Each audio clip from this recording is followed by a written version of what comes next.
Assalomu alaykum aziz yurtdoshlar. Hyundai Santa Fe avtomobilimiz 2016-yil 164 ming kilometr yurgan, yoqilg'i dizel 2.0 motor. Mashina ideal holatda. Balon holatlari mana zo'r turibdi.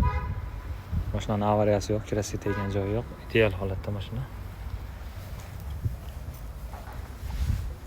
Orqa tomoni mana atrofida qirilgan bitnalari yo'q umuman. Kuzov ham top-toza.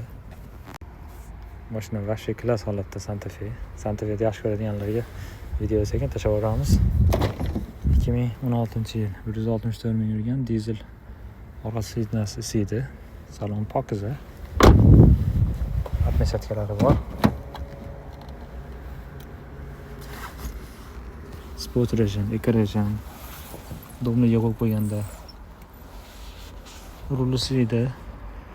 Meta sidina setting qiladigan knopkasi mavjud.